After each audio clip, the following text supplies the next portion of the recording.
Pernah kepikiran nggak, gimana sih caranya kita bisa nentuin momen paling menebarkan di roller coaster? Atau titik tertinggi dari sebuah lintasan?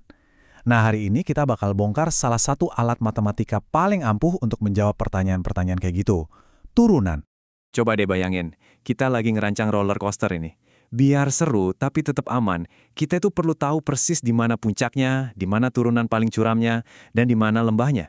Terus, gimana cara kita ngitungnya? Jawabannya ada di turunan.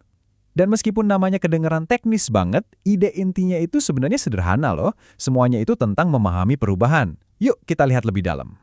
Oke, ini dia rencana kita. Kita mulai dari konsep dasarnya dulu. Terus kita siapin peralatan kita dengan beberapa aturan utama, dan terakhir kita langsung praktekkan gimana alat ini bisa jadi alat survei kemiringan, GPS buat melacak kurva, sampai jadi pencari puncak buat nemuin titik tertinggi dan terendah. Oke, kita mulai dari gagasan utamanya. Cara paling gampang buat ngebayanginnya itu anggap aja kita lagi naik gunung. Kadang kan landai, tapi tiba-tiba bisa curam banget. Nah, turunan itu bantu kita ngukur seberapa curam jalan kita di setiap langkah. Gampangnya gini, turunan itu ngasih tahu kita seberapa curam sebuah kurva di satu titik yang spesifik.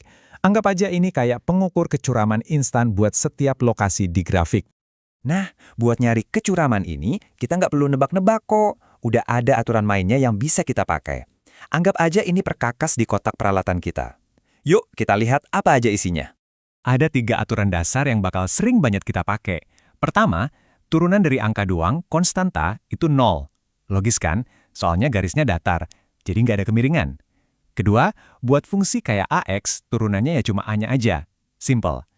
Dan yang paling jagoan, ini nih, aturan pangkat, yang kita pakai buat ngurusin semua yang ada eksponennya. Tentu aja, kadang fungsinya lebih ribet, misalnya bentuknya pecahan. Nah, buat kasus kayak gini, kita punya rumus khusus, kayak aturan hasil bagi. Ini tuh proses langkah demi langkah yang jelas banget buat nemuin turunannya. Oke, peralatannya udah siap. Aplikasi pertama kita jadi alat survei.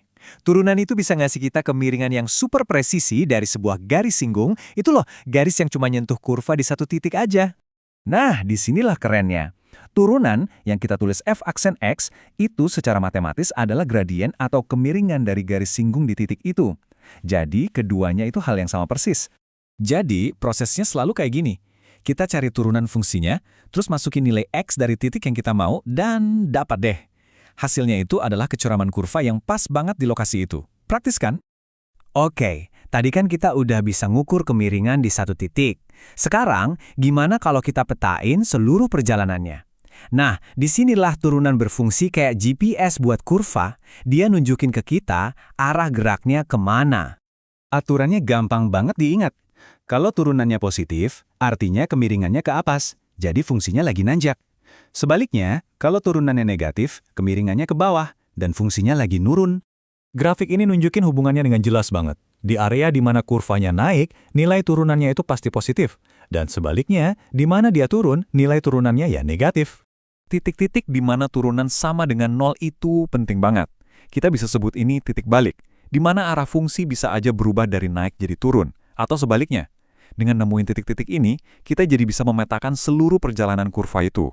Dan ini ngebawa kita ke aplikasi puncaknya. Nemuin titik tertinggi dan terendah dari sebuah fungsi.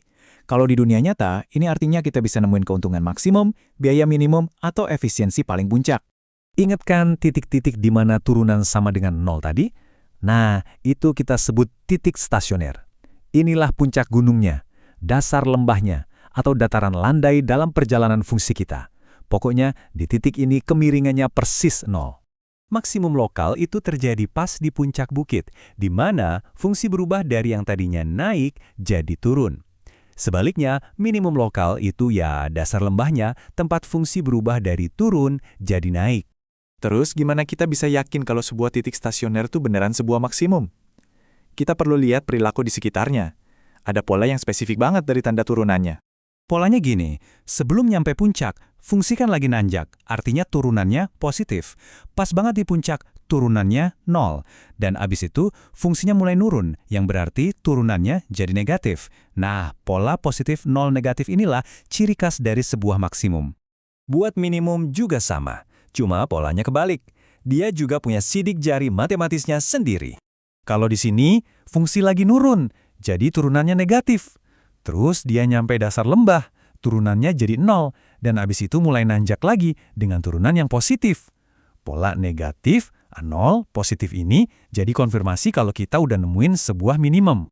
Jadi, kalau kita rangkum, turunan itu kayak pisau Swiss Army-nya matematika. Serbaguna banget. Dia bisa kasih tahu kita kemiringan instan, nunjukin kapan fungsi lagi naik atau turun, dan yang paling penting, bantu kita nunjukin dengan tepat di mana puncak dan lembahnya.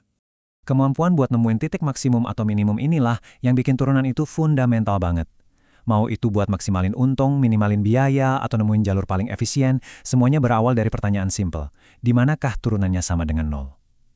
Nah sekarang, coba dipikirin, masalah apa yang pengen kamu pecahin pakai alat ini?